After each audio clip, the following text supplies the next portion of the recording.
And it really is a fun fact. It's great being from a family with 7 girls. I'm number 2, and we all are real clear. There's an order, sister 1, sister 2. I sometimes get out of order, which will not surprise anyone, and will toggle with sister 1, but it is an amazing thing. First of all, I have to say I was quite honored to be asked to be the keynote, because I'm thinking I have nothing really to say. What do you want me to talk about? And what they asked me to really speak about was the importance of parents as partners with us. Partners. So I'm going to actually hit on 3 points, and I'm going to humble myself and talk about my new conversion to parenthood. I am now a new parent after 4 months. Yes. 4 months in this. So I'm going to reveal some really interesting things about me and about my growth into understanding being an expert in early childhood doesn't necessarily make you the parent of the year. So the 3 points that I want to hit on, and I'm going to use 2 very revealing stories about me to hit on these 3 points, is 1, parents as the first teacher. 2, parents in partnership with the schools. And then number 3, why preschool to 12th grade is important. And I'm going to go even further and say infancy to 12th grade and how we're in this together. So, the first story I'm going to tell you. I am an early childhood expert. My degrees are in early childhood. I am a developmental expert. I can tell you what every child should be doing from 0 to 21. I could just check them off. I could tell you socially where they should be. I could tell you where social and the cognitions come together and at what age. I can tell you that in middle school. Now I have 2 kids. A 4-year-old who just turned 5, girl, and a 1-year-old who just started walking 2 months ago. So I am this person, I'm thinking, okay, before I converted to parenthood, you know how you're in a public place, a mall, a restaurant, and you see that child throwing that tantrum? I know this has never happened to you. So I was that expert walking down the hall like, they need to handle that. Get that child off the floor. They're interfering with my experience. Oh, well. 2 months ago, I had the experience. We now in my family call it the IHOP moment. We're just trying to have breakfast. We cannot tell you to this day what it was, but all of a sudden we had a full-blown, we called it the crisis, happening in a blink. And if you have not seen, she hadn't turned 5 yet, a 4-year-old turning 5 throw a tantrum on the 10th degree. I mean, it was a full-blown, I mean, we call it the Matrix. She literally just started screaming and hollering, and we're like, for real? Me and my partner, we both think we're experts. She's a trained social worker. Moment of time, everything got quiet for us. What are we going to do? Now, we're going to talk her through it, right? Right?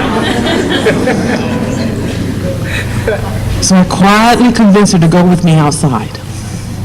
We're outside on a public street. Every time someone walks by, she gets louder. And I'm thinking, what will I do? I've tried talking, I've tried letting her exhaust herself. So finally, I said, baby, do you need a hug?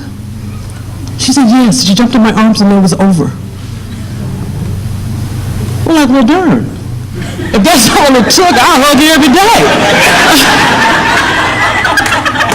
I mean, really. But I started to know these things, these little idiosyncrasies, these strengths of her fearlessness that was 99.9% of the time great.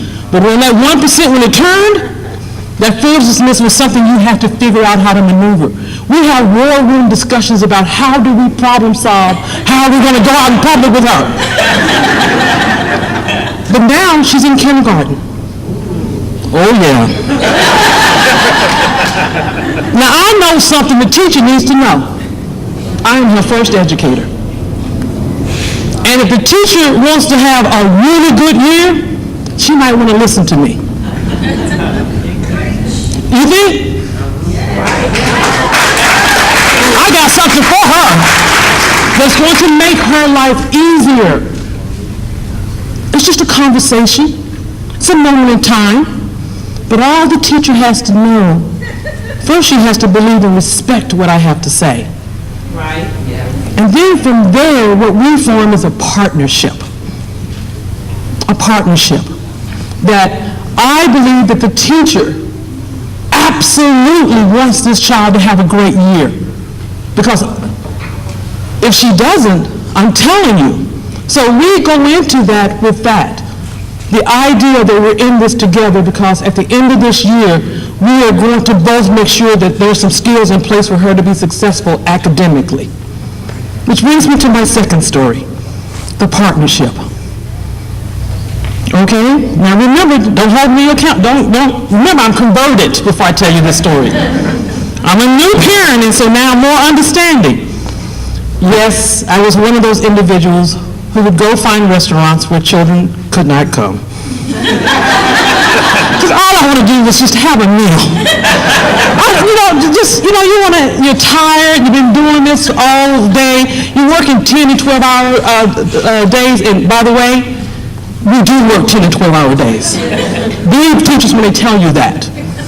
So all you want to do is go have a meal, free of all of that. I was one of those people.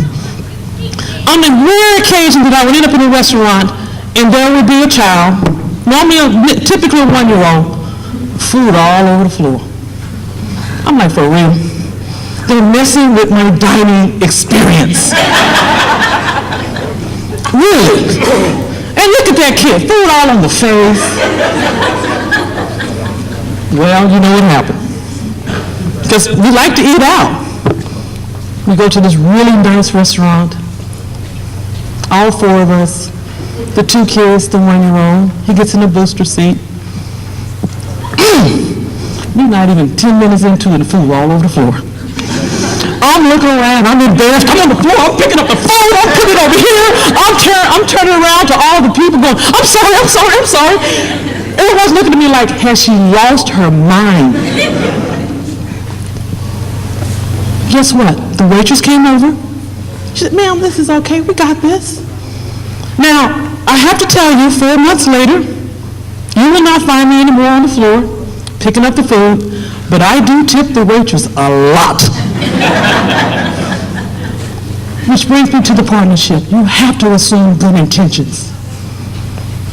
The waitress was not worried about this child. She wanted me to have a great experience. So sometimes they see the flaws of your family. It's not a big deal. Your teacher, when you're working with your teachers, go ahead and be honest with them. Tell them what they need to know. Don't hold back. Well, okay, hold on. There is a TMI moment. Now, some things you don't need to be telling.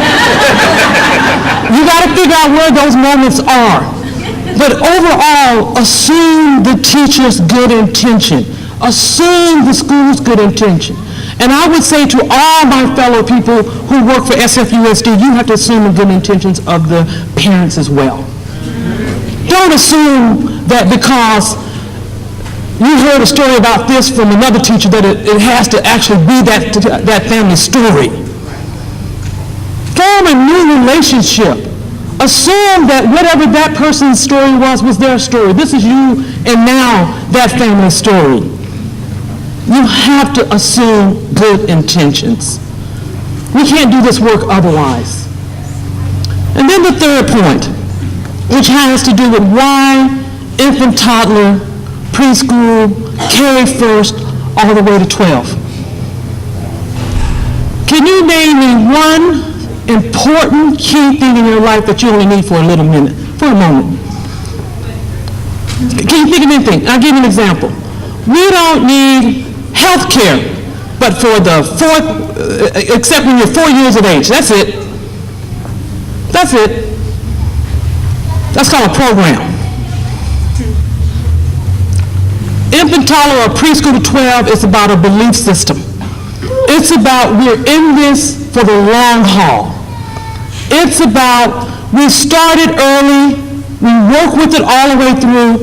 Parent involvement does not stop when you hit that front door of the school district. As a kindergartner, it continues, middle school. We're in this together. We're working on everything, but you have to do it for the long haul. It has to be from preschool all the way to 12th grade. If we believe that parent engagement and parent involvement is that important, would you only do it for a year? Would you only do it for preschool experience? No. So if I can leave you with anything, assume good intention, assume that we're in it for the long haul, and assume that we are your partners. And then my last story. This has to do with Rachel's daughter. Hi. I have to say, she and I met outside. And we want you to know, right now today, anyone in polka dots rocks. Thank you.